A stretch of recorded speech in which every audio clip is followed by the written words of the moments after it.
Salut tout le monde! Transformons ces œufs en crêpes japonaises ultra moelleuses. Prenez ces œufs, cassez-les soigneusement et séparez les jaunes des blancs. Faire ces crêpes moelleuses peut sembler être de la science avancée, mais ne vous inquiétez pas. J'ai toutes les astuces en réserve, et je vais tout partager dans cette vidéo. Ne partez pas, sauf si c'est pour aller chercher des œufs. Ajoutez une petite quantité de lait au jaune d'œuf. Le lait aide à créer une texture plus légère et moelleuse en apportant de l'humidité et en équilibrant la consistance globale de la pâte.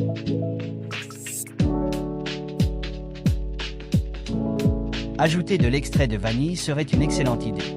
Assurez-vous simplement de ne pas utiliser accidentellement de la sauce soja à la place. Sauf si vous êtes d'humeur aventureuse et adorez les saveurs uniques. Très bien, ajoutons la farine. Moi, j'adore tamiser, mais si vous la versez directement, vos pancakes seront quand même excellents. J'utilise de la farine à gâteau, mais la farine tout usage fonctionne aussi. Je vous conseille d'ajouter la farine petit à petit au lieu de tout verser d'un coup. De cette façon, la pâte ne sera pas trop épaisse. On cherche une consistance bien crémeuse. Mettons ce mélange de côté et laissons-le reposer un peu. Passons maintenant au blanc d'œuf. Prenez votre batteur et commencez à fouetter à basse vitesse. Si vous voulez fouetter à la main, allez-y, mais préparez-vous à un bon entraînement. Lorsque vous voyez de la mousse se former, commencez à ajouter le sucre petit à petit. Augmentez progressivement la vitesse du batteur jusqu'à son maximum. Oh, j'allais oublier. C'est une très bonne idée de mettre les blancs d'œufs au congélateur pendant 10 à 15 minutes avant de commencer à les fouetter. Les blancs froids piègent l'air plus efficacement, ce qui donne une meringue plus légère et plus stable. Fouettez les blancs jusqu'à ce qu'ils forment des photos fermes, mais pas trop. Une fois qu'ils sont brillants et respectent bien leur forme, arrêtez. J'ai déjà fait l'erreur de les battre trop longtemps, et la pâte était devenue trop liquide.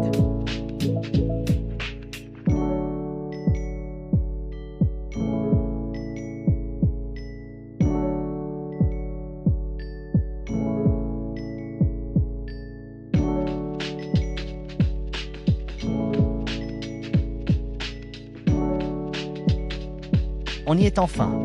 Ajoutez environ un tiers des blancs d'œufs au mélange de jaune. Mélangez bien jusqu'à ce que ce soit homogène, mais laissez le batteur électrique de côté. Laissez un commentaire ci-dessous pour me dire de quel pays vous regardez la vidéo.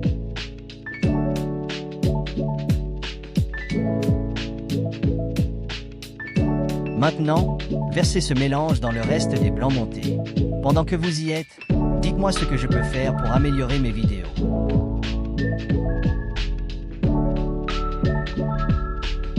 Mélangez doucement le tout avec une spatule.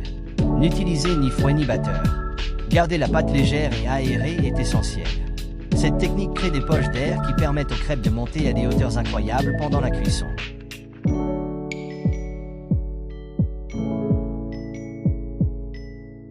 Prenez une poche à douillettes. Si vous vous sentez rebelle, vous pouvez totalement vous en passer. Transférez le mélange dans une poche à douille. Si vous n'en avez pas de souci. Utilisez simplement un sac en plastique en coupant une pièce de monnaie.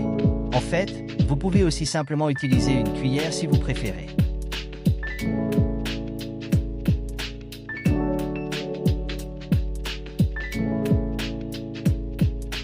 Mettez le poêle sur feu doux.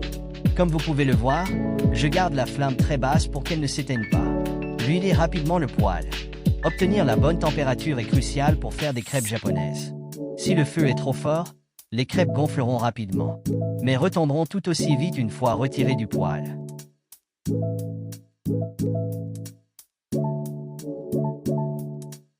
Maintenant, déposez doucement la pâte sur le poêle préchauffé. Vous remarquerez qu'elle garde sa forme et ne s'étale pas. C'est votre meringue qui montre sa force, preuve qu'elle a été battue à la perfection. Accélérons un peu et passons à l'étape suivante. Ajoutez quelques gouttes d'eau dans le poêle.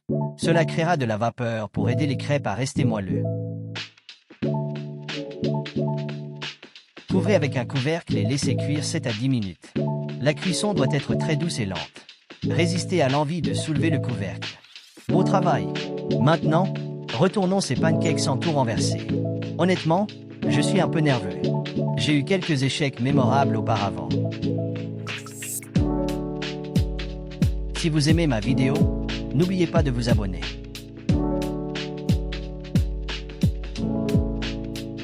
Jusqu'ici, tout va bien. Ajoutons encore quelques gouttes d'eau. Remettons le couvercle et laissons cuire encore environ 5 minutes. Faire des crêpes moelleuses demande un peu d'effort. J'ai eu quelques taux avant d'y arriver, mais même quand ils n'étaient pas parfaits, ils étaient toujours doux, tendres et délicieux. D'après mon expérience, le secret des crêpes moelleuses réside dans le marinage parfait et une cuisson à feu doux.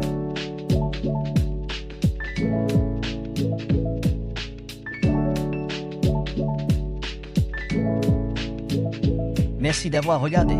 À bientôt.